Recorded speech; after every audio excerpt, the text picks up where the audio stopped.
السلام علیکم ورحمۃ اللہ وبرکاتہ۔ آج ہم برقی رو کا حرارتی اثر دیکھیں گے کہ برقی رو کیسے منتقل ہوتی ہے، حرارت میں منتقل ہوتی ہے۔ جب تار میں سے برقی رو گزرتی ہے تو ایک تار گرم ہو جاتی ہے۔ اس عمل کو برقی رو کا حرارتی اثر کہتے ہیں۔ تار میں پیدا ہوئی حرارت کی مقدار تار کے مادے اور اس کی لمبائی اور موٹائی پر منحصر ہوتی ہے۔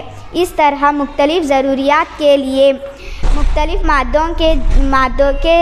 مادوں کے تار جن کی لمبائی اور چوڑائی بھی مختلف ہوتی ہے، اس کے استعمال کیے جاتے ہیں۔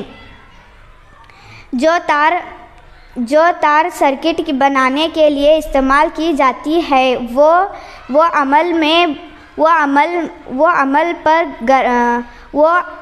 عام طور پر گرم نہیں ہوتی۔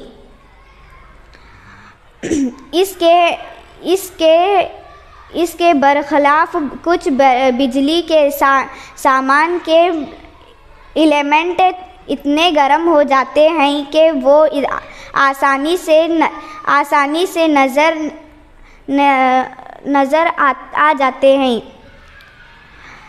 بجلی کے بلب